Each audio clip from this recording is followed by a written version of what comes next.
Welcome, everyone, to the 4th Annual Emerging Scholars Symposium, Day 2, a partnership brought to you specifically by the Roosevelt, Truman, and Eisenhower Presidential Libraries, and I've listed them in the order that they served, and more broadly brought to you by the National Archives and Records Administration, of which the Presidential Libraries are an important part. The Emerging Scholars Symposium is the brainchild of my friend and colleague, Joy Murphy, who is the education director at the Eisenhower Presidential Library and Museum. And this is a program that brings you, the viewer, cutting-edge insight and information from a group of scholars who are new, relatively new, to the world of research, scholarship, and the presentation of their findings on a national level. So we're getting in on the ground floor of what I'm sure will be some fantastic careers and some wonderful research and work in the world of research, writing, and education. I'm Jeff Urban. I'm the education director at the Roosevelt Presidential Library and Museum in Hyde Park, New York, and I will be your host and moderator for today's session. I'm so pleased that you've taken time to join us, and I'm sure that you'll want to go back and, if you missed any of these, catch them as well, because they're just wonderful opportunities to learn. The theme for this year's Emerging Scholars Symposium is Waging Peace, and I'd like to point out that it's exactly what the three presidents associated with this symposium were seeking to do.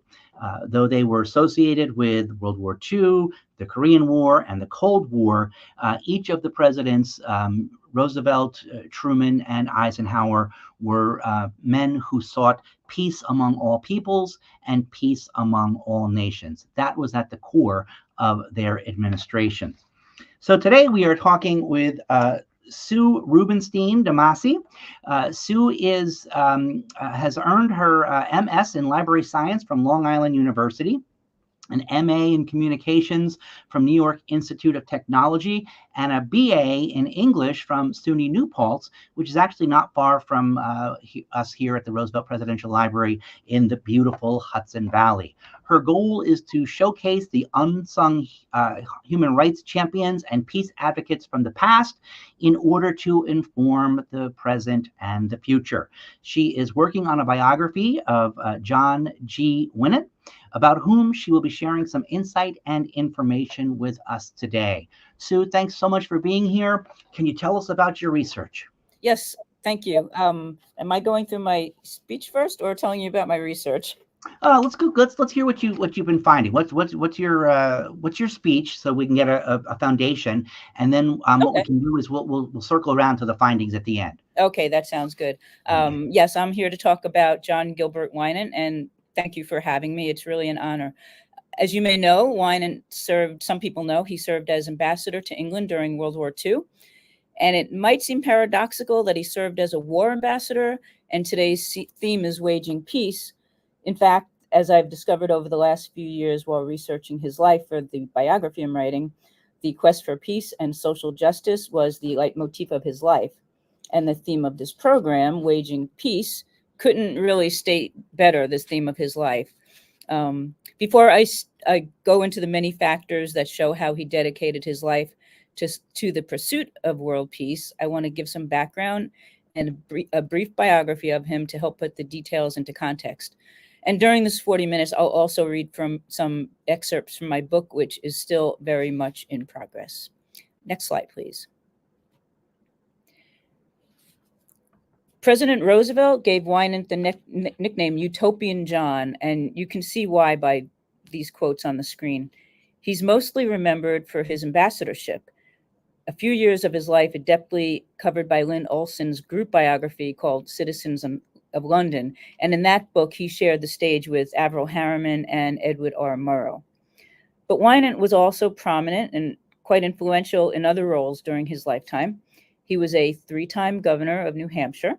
He was a progressive labor rights leader, the first chair of Social Security, the first American director of the International Labor Organization, which was originally an agency of the League of Nations and now is part of the UN.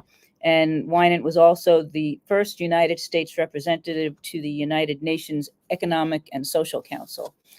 That he's more well known for his wartime work And sadly, for his tragic death by suicide, shouldn't erase his other accomplishments and legacies, all of which relate to social justice and to peace.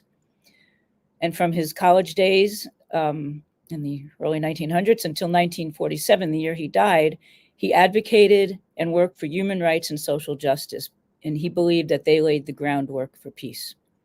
Next slide, please. As I go through his life, I'll be talking about his efforts in these various areas that, taken together with other ideas we think of now as social justice: the eradication of poverty, a broad-based, robust educational system available to all, economic security, humane labor laws, and this is a quote from him, a generosity of purpose that reaches beyond race, creed, and color. All of these were necessary in Winant's mind in clearing the path toward world peace.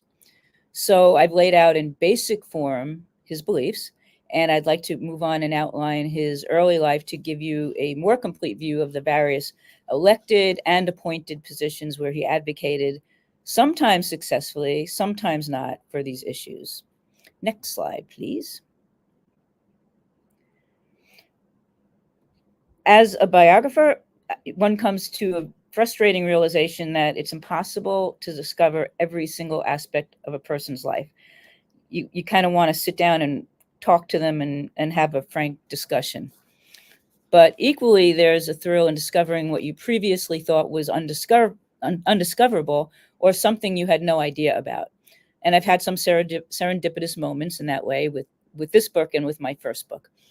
When I look at Winant's belief and the roles he played, the issues he fought for, the changes he brought about, I wonder, where did his concern for the suffering of others come from?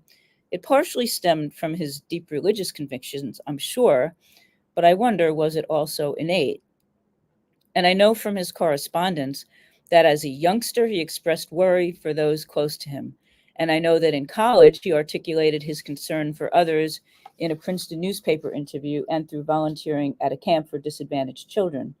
It's a thread that, along with his work for peace, runs through his life. So you see those bullet points on the screen. And I'll also point out, he was interviewed for the Princeton University's newspaper, the Princetonian, as an organizer of the Theodore Roosevelt for President Club. And on the slide, well, it's not highlighted, but at the bottom of the picture from the newspaper, you'll see the words enlightened measures, what he was looking for, enlightened measures of social and industrial justice. So I wanted to point that out because he was already talking about, as a very young man, talking about those issues. Also, you'll notice I have a union label and an arrow, and you'll notice the symbol, and that's at the bottom of a campaign postcard, and it's called the Union Bug, which means he had it printed by a union shop, and he was proud of that. So he was already supporting labor at that point pretty early on. I'll also point out that Winant is still celebrated in New Hampshire, and early stories of him helping the less fortunate are quite common. They include an account, sort of a famous account among people who know about his life, that when he went off to war, World War I in 1917, he left funds to buy milk for the poor people of Concord.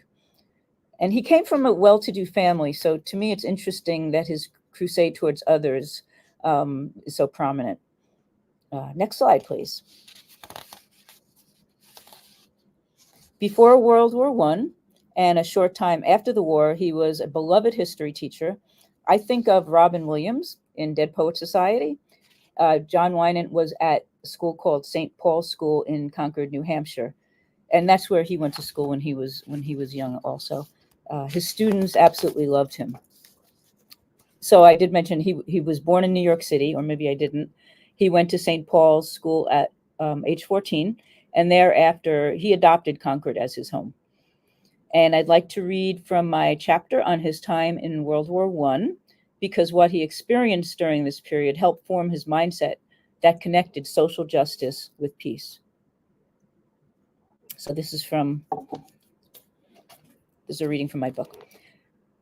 The values that drove him to work so hard for his constituents back home had not become dormant and were aroused by the civilians he met during his travels in wartime France. Winant spent his entire life in the social environment of the privileged elite, a closed league where the society pages and stock market news held as much importance as national headlines. Yet he found himself again and again stepping out of this milieu, attracted to and caring about the lives of the poverty-stricken. This held true for him in poor farming areas and industrial towns in New Hampshire and in the cold country of northeastern France. The people of this region endured impoverished lives even before the war. Wartime privations, particularly because they lived essentially on ever-moving front lines, made it exponentially more difficult. He developed a bond with an old woman and her teenage daughter who ran a store out of the front room of their tiny stone house. The women peddled odds and ends, tobacco, notepaper, whatever they could find to sell to passing soldiers. And this is a quote that he wrote, one of the letters he wrote to his mother. This is a quote from that. "They carry on a brave fight against poverty," he wrote to his mother. "Many a time I know they have sat down to supper with nothing more than a piece of bread to eat. And yet," he lamented, "they would not accept money or other help from him." The women cried when he bid goodbye for the last time, and like so much during the war, it left him feeling, and this is his quote, "very low." So that's the end of that reading. So he entered the war with a patriotic fervor and the belief that he was helping to save democracy. And he believed it after the war also. But he believed as well that, like many others, that if the League of Nations had succeeded in forming an international body that could work for peace and economic security with the US on board, that World War II might not have happened. Another quote of his is, "Although we won the war," and he's referring to World War I, "we lost the peace." And he referred to the same issue much later on, and these are his words from a speech. "In the spring of 1937, I went to Geneva to join the International Labor Office, and later became its director. I had come to realize that there could be no certainty of security here if there were no world security. And I was not there long enough before it became plain to me that the Axis powers had determined to make war. It was hard for men to believe that, both here and abroad. They could not conceive of men who fought in one war, wanting again to force war on the world. I tried to tell people that I thought there was trouble ahead. Few were interested. The vast majority wanted peace, but did little about it.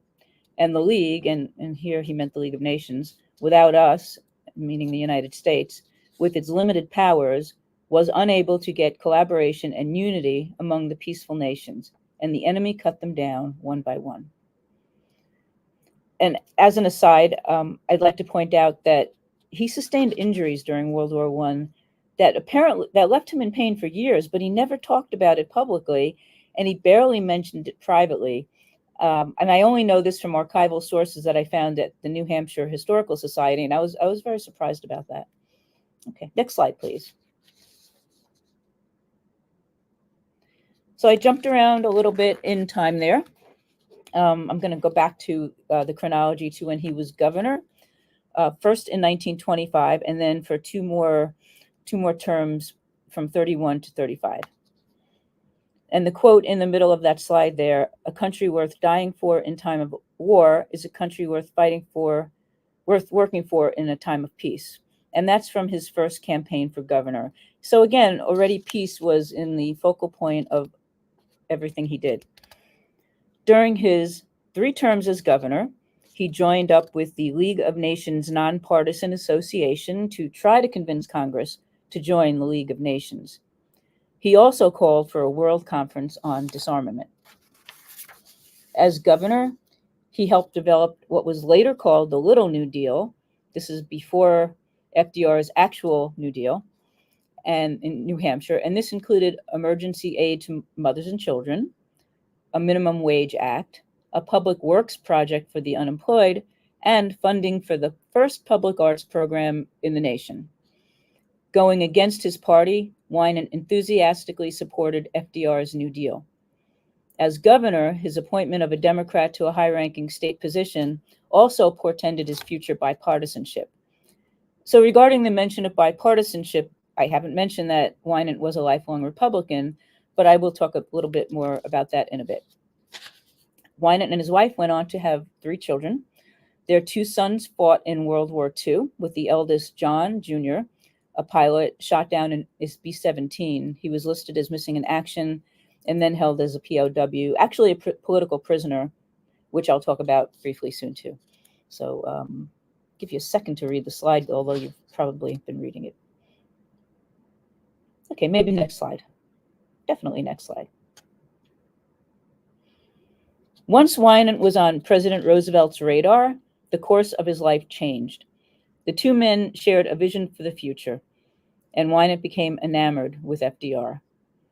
If you think about labor rights and how it relates to peace, and Winant certainly did, you'll see that his time with the International Labor Organization beginning in 1935, was part of his crusade for social justice with the hope of staving off war. And if FDR had any questions about Winant's viewpoints, they would have been resolved with the words, if you see on the slide, about the exploitation of workers. And this was from a speech that Winant gave in 1933. By social advancement, he meant social justice and labor rights. The ILO was created in 1919 at the end of World War I as part of the Treaty of Versailles. It was an agency of the League of Nations first, and now the UN. I think I mentioned that. And the ILO's mission, and I'll quote from their website, reflects the belief that universal and lasting peace can only be accomplished if it's based on social justice. So here's another short excerpt from my book about that. Winant's decision not to run for a third term as governor left him free to consider other opportunities. Since he'd left France after the war, his belief in world disarmament and economic social justice as intertwined issues had deepened.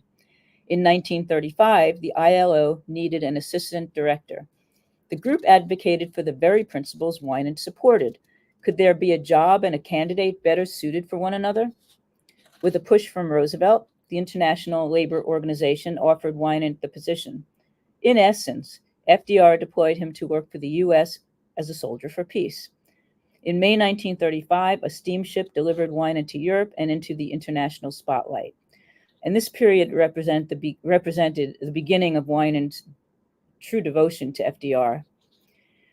Winant, as ILO assistant director, worked to strengthen U.S. relations in other countries. He was in Geneva at this point, acting essentially as an unofficial ambassador.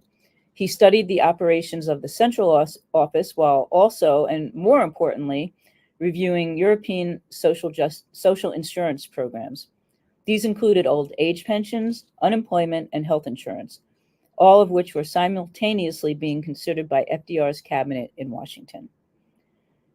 Winant had barely gained a foothold in Geneva when Roosevelt signed the Social Security Act.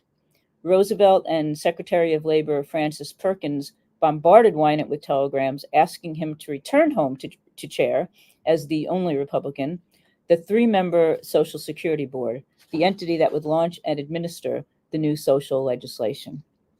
Winant was hesitant. He'd only been with the ILO a few months, and he wanted to further develop relationship with his European counterparts.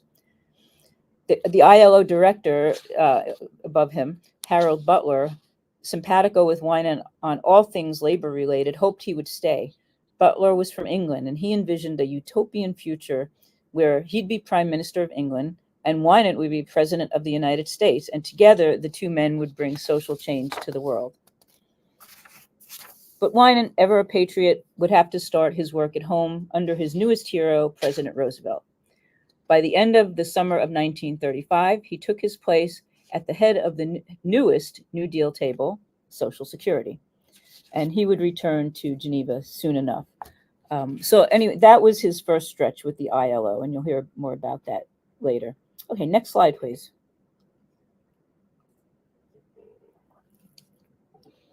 As much as Winant was ready to lay down his life during World War II, he did lay down his own political future for Social Security. You'll notice there are two dates on this slide, September 1935 through 36, and then there's a 3-month break.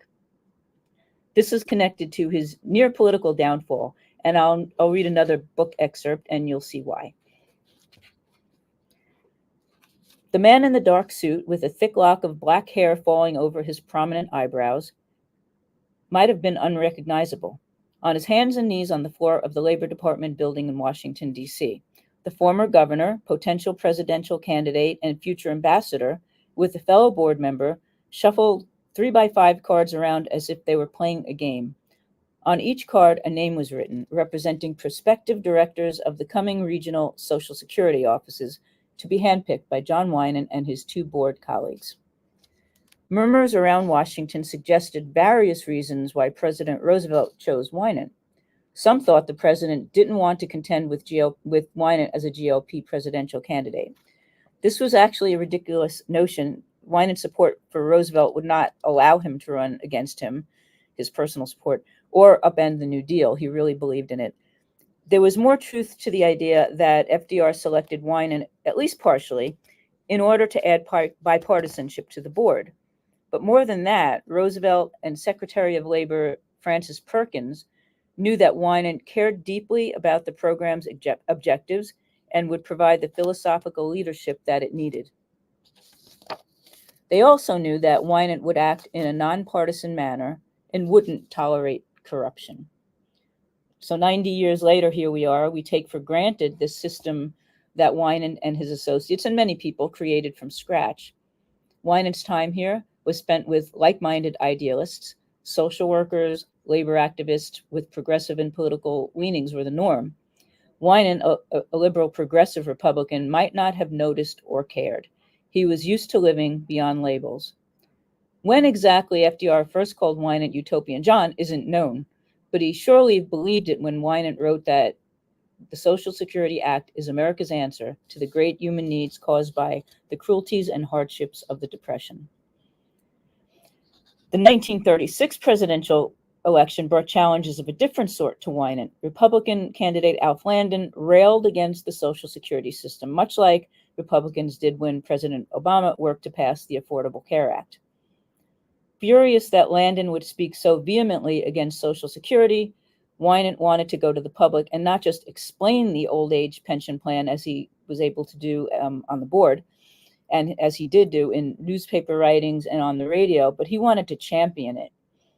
Feeling it was ethically wrong to politicize it while a member of the board, he resigned from the board against Roosevelt's wishes in September. So private citizen Winant freely declared his outright support for the program then. He took to the radio airwaves as if on a crusade. Completing his own political destruction, he endorsed Roosevelt for president and destroyed any future prospects of running for office as a Republican. When FDR won a second term, Winant then returned to his position as chairman of the Social Security Board, putting his soul into what he saw as more of a calling than a job. Winant's colleagues, along with FDR and Perkins, knew he provided the passion and vision necessary to the enterprise. Other high-level appointees did much of the day-to-day administrative work in the first 2 years, but Winant picked up the slack with his diplomatic skills, his political shrewdness, and, as his assistant described, a magnetic quality that could hypnotize people. When he ventured out to Capitol Hill to meet with congressmen and senators, his soft tones and resolve, like music to soothe savage beasts, convinced them to approve necessary funding. So that completes that excerpt. And the quote on the slide is from the letter that Winant wrote to Roosevelt, resigning from the board so that he could go out and campaign for Social Security. And if there was ever a time anyone doubted his sincerity, and I haven't found anyone who did, his deeds spoke louder than his words. I'll give you a couple of seconds in case you haven't read it.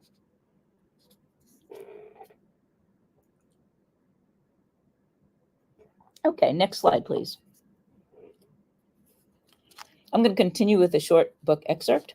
The idea that he looked and acted like Lincoln, tall with a shock of dark hair and messy eyebrows, and an honesty that no one questioned, proliferated through Washington. Winant liked it, and for FDR, having a Lincoln represent his positions made for a winning situation. At the end of 1936, the unassuming Winant was offered the first Social Security number, 001010001. He declined. As he approached his 48th birthday, he was ready to move on. In a bid to keep him nearby, FDR tried to establish a new cabinet post, essentially designed for Winant, who would be named as Secretary of the proposed Department of Public Welfare. Congress rejected the plan. During an intense 15 months in FDR's Washington, John Winant had displayed a flourishing statesmanship, but it was time to go international again. When the ILO offered him the assistant director role, again, he said yes, again, with Roosevelt's full support. When he left for World War I almost 20 years earlier, Winant had brought with him the teachings of progressive John Ruskin, author Charles Dickens, and Abraham Lincoln. All of them were men he deeply admired. For this voyage, he added to his steamer trunks the approbation of the world's most powerful leader. Next slide, please. Winant arrived for a second go at making his mark at the ILO, which was, as I mentioned, the last vestige of the League of Nations. First, he was assistant director, and then he moved on to director. Although he'd gone through many personal and professional experiences since his aviator days in France, his temperament had not really changed. Back then, he'd walked the French countryside for miles on his days off from flying. He did the same in Geneva, walking along lakes and into small villages with a sandwich in his pocket. With war horns already blowing on the continent, it became difficult for Winant and his staff to influence or improve the life of laborers worldwide. Winant wanted to make the ILO a vital force for democracy during this period, but the war would prevent that. Hitler already wanted to take over the ILO and remake it into a fascist organization. While Winant wanted to work for peace and social justice, instead, he was fighting for the organization's very survival. As Hitler's forces quickly swept through much of Europe in 1940, Winant knew the ILO had to move or to be overtaken. After a visit to London, where he saw firsthand the results of German bombings, and then to Paris, Winant found himself escaping from the French capital when the Nazis invaded. Driving past refugees fleeing south, it evoked the same emotional pain that he experienced during the Great War, seeing the civilians in such dire straits. After making it to ILO headquarters in Geneva, he and his staff prepared to move personnel and documents out of Europe. They packed knapsacks in case they had to escape over the mountains. In the end, Winant and an assistant left Geneva by car, carrying essential ILO records. They drove through Marseille, then slipped over the border in Spain, controlled by fascist Francisco Franco, and finally to Lisbon. From there, Winant flew to New York. With the staff who were able to escape Europe, the ILO was reconstituted finally in its new office in Montreal for the period of the war. 6 months later, Winant would leave the ILO for good and head back to Europe, where the unrelenting war, his and the world's second, raged on. Okay, so that's the end of that reading. In this photo, he's shown while working for the ILO at the World Textile Conference to promote a universal 40-hour work week, and it's a resolution that did not pass. And he's with Secretary of Labor Francis Perkin and others. Next slide, please. So I would like to address his bipartisanship here. Winant was a lifelong Republican, once called a Lincoln Republican. It was his reverence for and worship of Lincoln that probably kept him from leaving the party. In recent years, Winant has almost been completely ignored in the popular media, except maybe in New Hampshire, where he's well remembered, thanks to the world-class journalists and historians there. Nationally, Citizens of London, the book I mentioned before, and the Boston Sunday Globe are the recent exceptions. This story in the Globe that talked about his bipartisanship was published last year. I'll read this quote from the article by David Shribman, the author. And this is the quote. The three-term Republican governor of New Hampshire, FDR appointee and ambassador to the UK, put country ahead of party and was the soul of integrity, wrote David Shribman. So as a left-leaning progressive Republican, an ideology that seems fairly impossible today, he fought for liberal social issues. His bipartisan views and actions were remarkable, even during his era. He didn't merely step across the aisle to meet Democrats, but leapt over many of them, landing squarely in a liberal stance. His reverence for historical figures like Abraham Lincoln and the English social reformer John Ruskin, along with his own deep religious beliefs, guided his values and actions. Discussions of running Winant as vice president during the 1944 election on Roosevelt's ticket took place, demonstrating FDR's respect for him, as well as Winant's bipartisan spirit. And all of this speaks to him being a really relevant figure for our era. Just a few other points. There were a number of times where his name was thrown in the ring as a possible Republican presidential candidate. But after his term as chair of Social Security, he was persona non grata to the Republican Party, although he never left it during his lifetime. Well, he never left it. And he'd never run against Roosevelt, who he worshipped. Politically, he was tied to FDR. Next slide, please. FDR appointed Winant as ambassador in early 1941 to the UK to replace Joseph Kennedy. From the time Winant landed in Bristol, England, and met the Duke of Kent first, and then King George VI on a Windsor train platform a few hours later, he was a calming and influential force. But Utopian John was a long way from utopia. Within the first few hours there, he saw the bombed out areas of Bristol, and then after tea at Windsor Castle with the King, Queen, and two young princesses, he saw the destruction in London. In addition to the ceremonial roles he played as ambassador, key events during this period marked his time, making a 5-year period more like a lifetime. He walked through blitzed areas of London with Churchill and by himself, comforting survivors who were enthralled with him. People in England loved him, and they likened him, as others had, to Abraham Lincoln. He lived in an apartment in the embassy, which was close to being destroyed by German bombs. He didn't have to live there. He could have lived in a little bit of a safer place, but he chose that. Obviously, I can't cover this period of his life in such a brief time, and I do recommend Lynn Olson's book, Citizens of London. It's hard to wage peace during wartime, but I want to mention a few significant people and events, and then discuss Winant's endeavors to consider post-war peace, even while the bombs fell around him. Next slide, please. Winant engaged with every key person involved in the European theater of war. He spent time conferring and attending events with Winston Churchill, the King, General Eisenhower, and considering his interest and background in labor, numerous labor leaders. Winant was dining with Churchill at his country home Chequers when they heard the BBC News together announcing the attack on Pearl Harbor. And he spent an equal amount of time with, to quote again Lynn Olson's, the title of her book, The Citizens of London, coal miners, trade unionists, women's groups, educational leaders, and groups of American soldiers. Because of his work with the ILO, the labor movement in Britain welcomed him. In 1942, he visited Durham, England, and the Coal Miners Association there, and he's credited actually with helping to settle the miners' strike. The passage on the slide, Mr. Winant, where it says Mr. Winant has a strong sense of public duty, that's from an undated United Kingdom Foreign Office memorandum that assessed Winant, maybe as he came over to be ambassador, maybe beforehand. The memo is actually called Character and Career and Character of the U.S. Ambassador, and it's much longer than that. So I thought that was kind of interesting. Next slide, please. On the left, Winant is shown with Churchill's and others visiting a bombed out area.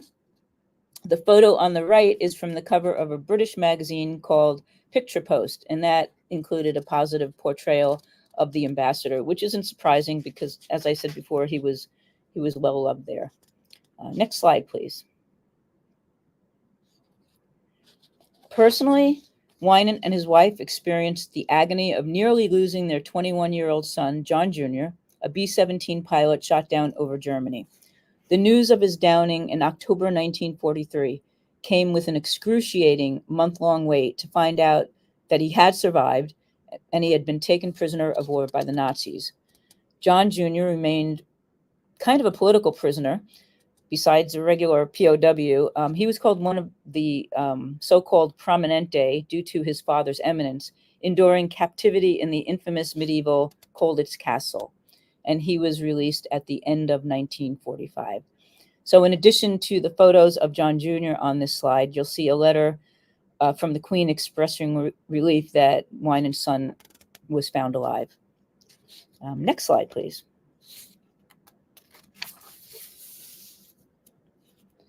These photos show Ambassador Winant on the deck of a U.S. warship on the way home from Yalta with Roosevelt.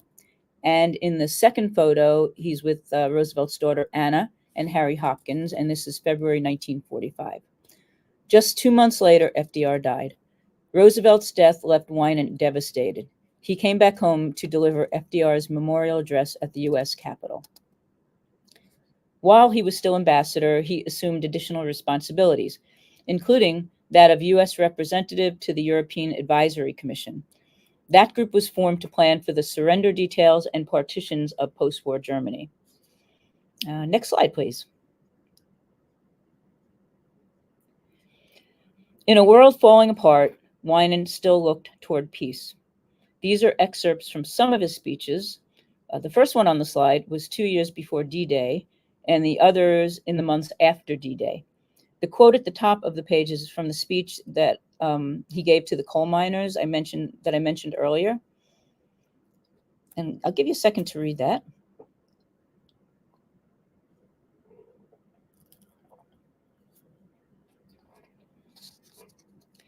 In January 1946, President Truman appointed him as the first U.S. representative to the United Nations Economic and Social Council, ECOSOC for short.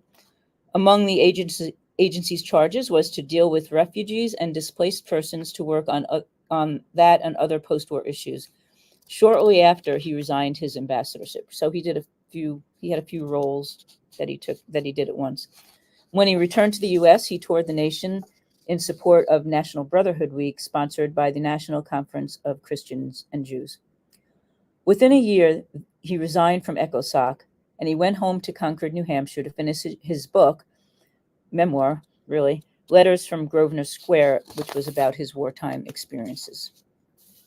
Next slide, please. As much as I want this to be only about his quest for world peace, I can't ignore the fact that in 1947, he had no inner peace.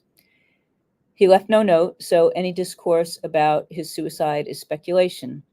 It's been suggested that his departure from the global arena contributed to a cycle of despair, and that he was mentally exhausted from the war.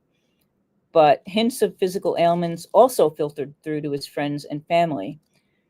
And now, so many years later, it's clear that he was physically ill and in pain much of the time. He was suffering from an illness possibly incurable. And other suggestions was that he was so disconsolate from post-war happenings. But there's a lot of, like I said, there's a lot of speculation. His death came just weeks before Princess Elizabeth's marriage. He was invited to the wedding, which obviously he couldn't go to. Many of the wedding guests, Winant's friends and colleagues, who included Winston Churchill, attended a memorial in London for him the day before the royal wedding. Anthony Eden, Foreign Secretary during the war and a close friend of Winant, accompanied Winant's stunned youngest son, Rivington, who was attending Oxford at the time. So this and the next slide show some of the tributes from dignitaries. On this one, we see Eleanor Roosevelt's telegram to Mrs. Winant and her column, My Day, which was sort of a eulogy to John G. Winant.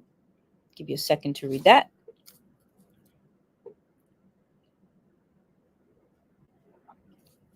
Okay, next slide, please. More condolences came from General Eisenhower, then General Eisenhower, President Truman, and the King and Queen of England, and so many others. Eisenhower later told Bernard Bellish, who wrote the first biography of Winant in the 1960s, that he felt connected to Winant because he was, quote, the same kind of liberal, unquote, as he was. Next slide, please. Winant is memorialized in the U.S. and abroad. A full-size bronze statue, his hand extended out as if to those in need, stands near the New Hampshire state capitol, where he first put his ideas of social justice into action. Next to the statue is a granite stone engraved with some of his words. In London, plaques around the city commemorate his contributions. King George, just 9 months before Winant's death, presented him with the British Order of Merit, one of only 2 Americans to ever be so honored, with the other being then General Eisenhower. The tribute he would have favored at least as much, I think, were the homes built for the poor and named for him in 1951, 4 years after his death. These are located in the London district of Poplar. And just as an aside, for the millions of people who watch the British TV series called The Midwife, Poplar is recognizable for the poverty faced by residents in the past and the social welfare systems that aided them. Winant's legacies are comprised of much more than statues and plaques and buildings, though.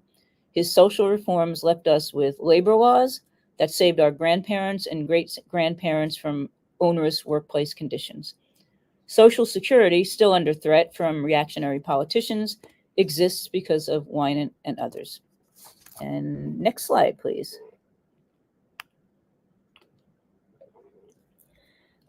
But perhaps the most meaningful tributes are in the form of youth organizations formed in his name here and abroad.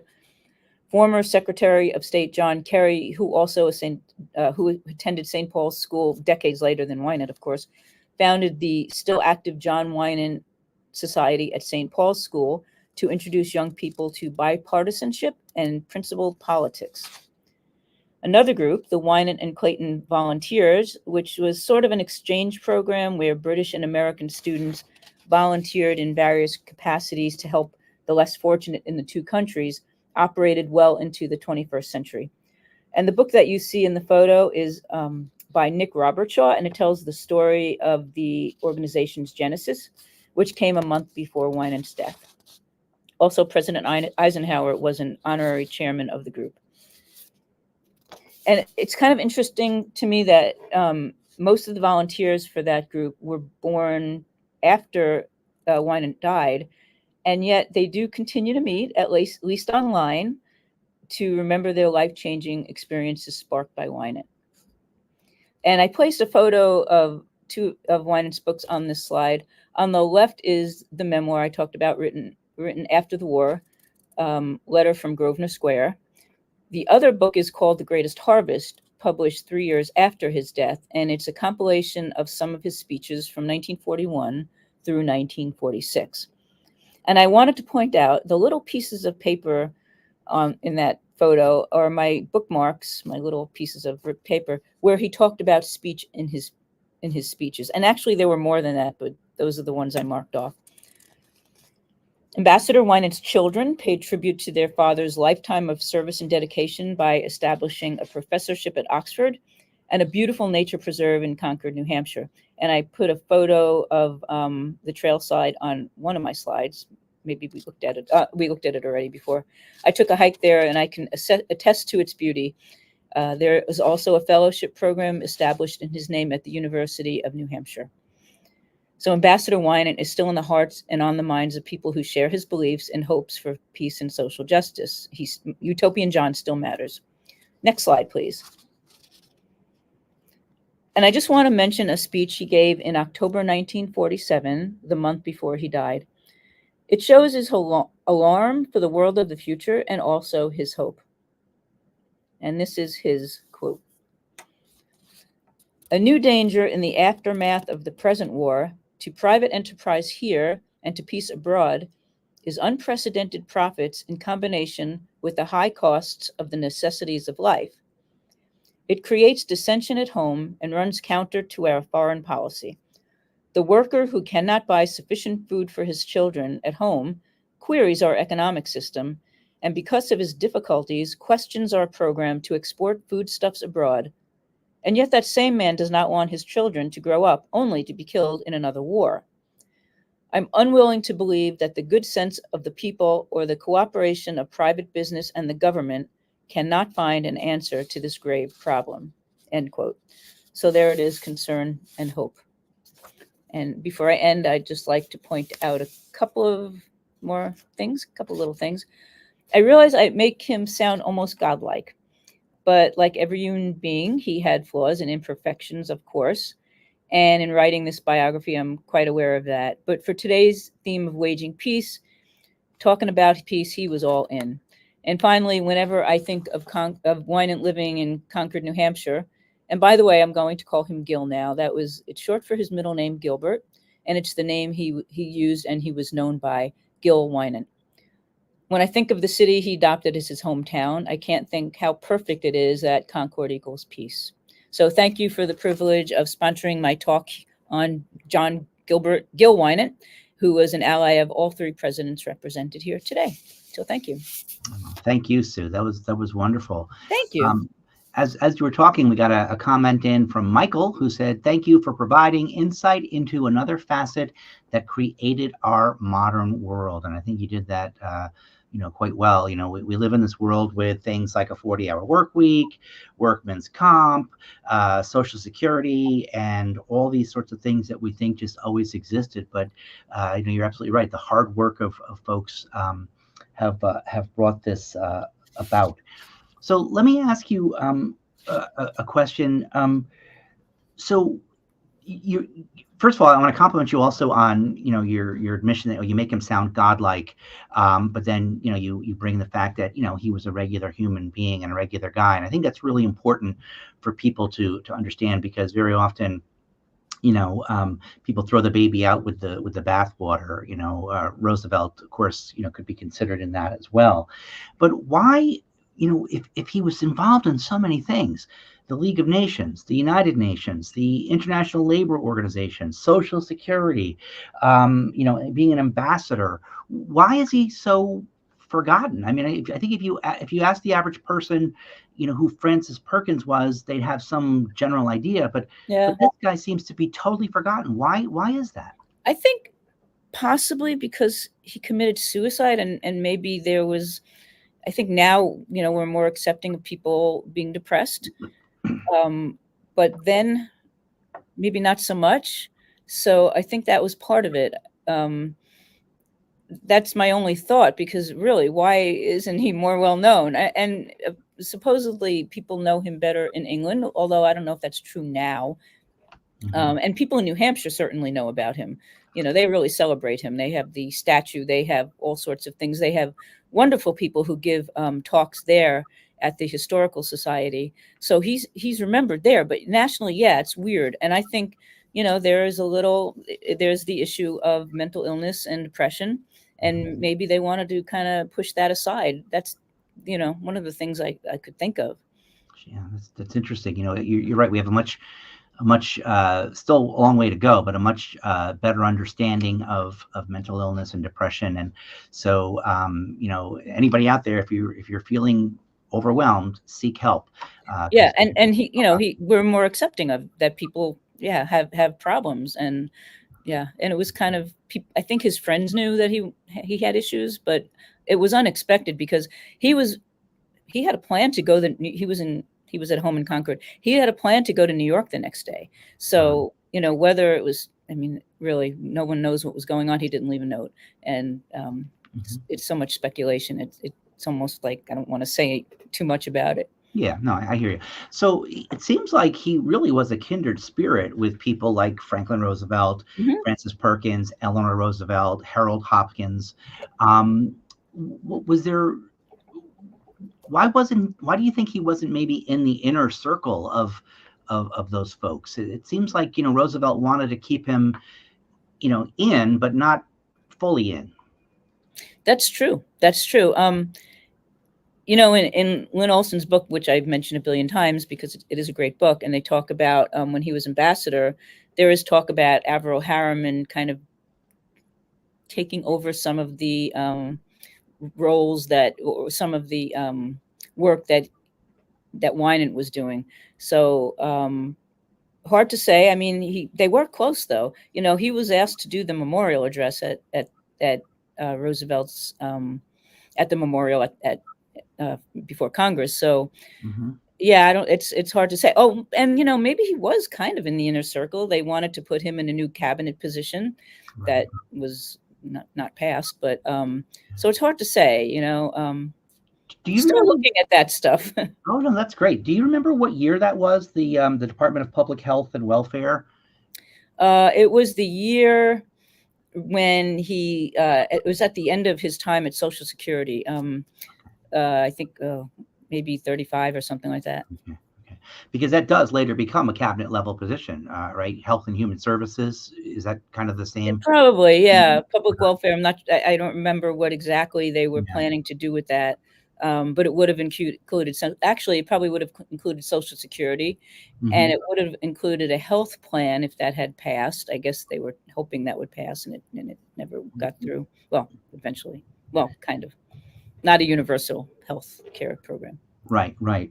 Which of course was part of the original Social Security bill, but was sort of brokered off in order to get things passed along the first way. Now, you said that some people speculated that FDR brought him in to sort of neutralize him as a potential Republican opponent and candidate, right? But other people said no, he was a kindred spirit. What do you think from your research? Which of those do you fall? I think I don't think he worried about Winant running against him. Winant loved him. I mean, he adored him. He was very devoted to him, and I'm sure FDR knew, he had to know that. He would have never run against him. I believe in my heart he would have never run against FDR. He might have run again in the future if his life turned out differently and he didn't face illness, both physical and mental illness. He might have run later, but it's hard. He would have never run against. He loved Roosevelt. He was devoted to the New Deal. He didn't want to do anything to hurt that. Mm-hmm. Okay. Now, early in your talk, you said that when you get doing this research, you have this desire to have a talk with them and a frank discussion. So, at this point in your research, if you could, pull him into the office, sit him down, and say, "Hey, listen, I'm writing this book," what question would you ask him? What you really want to know about a person is what was some of the questions you asked. Would you have run against Roosevelt? Although I would ask that, of course. You want to know about their inner life, So would he have run for president? Was this an ambition? I think it was, but was it an ambitious from an early age? He didn't put a lot into his correspondence. He put some parts of what he felt into his correspondence when he wrote to his mother during World War I. But I feel like he was planning to run for, he did run for office, but I feel like he was planning to run for president and didn't put a lot into his correspondence, unless I just haven't found it yet. So I would like to ask him what was going on inside of his head. What did he think about all of these other things that, he gave speeches, speeches, you're putting your best foot forward. And another thing I'd like to ask him is, there are a lot of articles and newspapers, so many that talk about he had a problem speaking, giving speeches, public speeches. They would use the word tongue-tied. They would use the word stammer. Sometimes they used the word stuttering. But no one ever said he was a stutterer. And he did talk about in a letter to his son that, he had to give another speech and he wasn't happy about it because he hates giving speeches. So, if he was a person who stuttered, that would make it so interesting that he was dedicated to this public life, and yet it was difficult for him. It wasn't easy. So I'd want to ask him about that. And one of the things I found, I was curious about it because so many things, and some people have said, yes, he was a stutterer. And I found a letter he wrote, one of the few that's kind of personal, to a good friend of his. And he talked about, and this was when he was in college, he talked about how he found a woman who was in the 1900s, the closest thing they had to a speech therapist. And he talked about how he was paying a lot of money to go to see her to get help. And so I looked her up and I found a book about her. And it turned out she purported to teach people how not to stutter. And it didn't help because they didn't know anything they didn't know anything back then. But I thought I would ask him about that too and how that affected his life. And, if you look at speeches, they're not a lot on YouTube, but there are a few. But I did ask a stuttering expert and a speech therapist, and I showed her the speech, and he was reading like kind of I was reading from a paper. And she said it's easier to be fluent if you're a person who stutters. It's easier to be fluent if you're reading from paper and not just extemporaneously. So I don't know. I would ask him about that. There's a billion questions I would ask. Yeah, that would be one. That's great. It's interesting. From what you just told us, he puts in mind several other members of the administration. Eleanor Roosevelt, who had, essentially very low self-esteem, and every time she gave a speech, it was very difficult for her. Every time she wrote a My Day column, it was very difficult for her. But she felt driven to do that because the issue she felt was bigger and more important than her discomfort. Same thing with Frances Perkins. I didn't know that. Yeah, she same sort of thing. So it's interesting that that these are very, very sensitive people who are appearing to take their sensitivity and their compassion and bring it to fruition by helping others that are along the way. I just want to point out we also have, I'm not going to use last names, but Philip C. Writes in and says, "I'm here, boss," and leaves a heart. So, and okay, I think I know who that is. Thank you. Okay, and Amber B says hi. Amber B. Okay, hi. Okay. So what are two questions? Number one is, when do you think your book will be hitting the shelves? Because I can't wait to get out there and take a look at it. Oh, I'm like thinking 30 years. No, I'm kidding. I'm only doing I'm almost done with the proposal. And then after the proposal, you know how that works. You have to send it out, and any publishers out there call. And so I think, it would be a few years at least. Okay. But my hope is, I think he deserves a wide audience. Great. And what are the challenges that you're facing as you're moving through with this? I mean, other than finding a publisher, which is always yeah, that's always a challenge. Yeah. Interesting what you said about Eleanor Roosevelt. He had a lack of self-confidence also that he would actually talk about in letters to his mother during World War I, where he was this reconnaissance pilot who was doing quite well, and he was, advancing up rank. And he wrote about, he was so, he lacked so much self-confidence, even though he was doing these amazing things. But anyway, so that is interesting. My challenges, I think we talked about one of them. I'd love to know about his inner life. And it's difficult because if he didn't write a lot of letters where he was very personal, it's hard to find it. With my last book, my first book, the person I wrote about, Henry Alsberg, he did write very personal letters to a close friend. But then probably the favorite thing I found was letters to two of his best friends wrote letters to one another about him, not gossipy letters. They were just, he was going through a bad time and they were concerned about him. And they wrote these long letters back and forth about him and how they were concerned. So that's, I would like to find something like that. And, it takes a lot. And, going to archives is a lot of fun and it's a lot of work. So I would, it's a little bit of a challenge, it takes time and it's a little bit exhausting. I would ask him also another challenge, and I would like to know, why did he stay in the Republican Party? If he was so aligned with FDR and the New Deal, or why did he stay? I would want to know what illnesses he did suffer from, because it's clear he did. Did the post-peace delusion him so much that it contributed to his depression? He had marital issues. How much did that contribute? So yeah, there's a million questions. I would love to interview him. Sounds like there might be a couple of books here, Sue, as you're saying that. Was he a journal writer? Did he keep a journal? Not that I have found yet. No, I don't think so. I hope, but other people have kept journals. Right. So, my hope is that if I look at the diaries of Anthony Eden or, other people, he was close to certain people, that my hope is that if I look at things like that, they'll talk about what he was, what they knew of him in a more, in a deeper way. Mm-hmm. Now, you may have hinted at this. You said that he was wounded during the war, the First World War, and that kind of came as a surprise to you. What other, was there another, like, by golly, I didn't expect that, or I didn't think that was, going to be part of the story? Was there another sort of by golly, moment for you? The by golly moments were the feelings that I mentioned of really a lack of self-confidence when he was in World War I. I mean, he was the oldest of three brothers.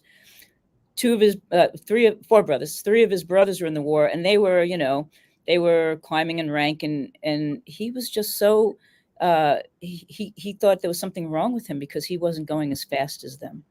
So that was surprising. Like, to me, it's like, wow, he's flying up. I mean, these planes were like, they're made out of paper and wood. They were not very worthy craft, and he was brave to do that. And so this lack of self-confidence shocked me. So I talked about that before.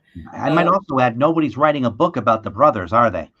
Actually, one of his brothers was also a POW during World War I, and there was a memoir that Winant and one of his other brothers published after his first. Well, the youngest brother died tragically also after World War I, and so the other brothers got together and he wrote a diary of his time as a POW, and so the other brothers got together and published that. So yeah. So there's a whole, and then it's a really interesting family, and I've been very lucky. I've met his grandson, also named John Winant, Dr. John Winant Jr., and another person, a family genealogist named Tim Winant, who's helping me a lot. So I've been very lucky, and the people in New Hampshire are just fantastic. Great. So you think it's going to take you a while to get on this book, and but I know I'll get on with this book, I should say. But I know how you scholars think. There's always another project or two boiling on the back burner. What do you think you might do after this book? If I survive writing this book, sure. No, I'm joking. After this, I had other ideas. They're still kind of gelling, though. I do like the New Deal. I do kind of like to study the New Deal a little bit. I do like progressive issues and compelling stories, and the mid-20th century social justice movements. I kind of like those. So I would probably lean towards something there. And I have a few ideas, and they're still kind of gelling together. I like the idea of a group biography when I read Lynn Olson's book, and there are a few people who I might want to kind of put together like that. So that's kind of on my mind. But really, I would like to finish. I would like to finish this proposal and get it off to someplace good and have this book published. Well, Sue, thank you so much for taking time and introducing us all to this great American who, I don't know, I think most people know very little about, but certainly had a hand in some of the most significant things in terms of helping along social issues and helping to bring about a lasting peace at the end of the war. So thank you so much, Sue. I'm looking forward to the book coming out. Keep me posted. And next time you're in the Hudson Valley, come on by and buy me a sandwich. Okay. Thank you, Jeff. I will do that. Thank you. And thanks for giving me a chance to talk about Gil Winant. It was wonderful. Thank you. Very interesting. Thank you so much. Thanks.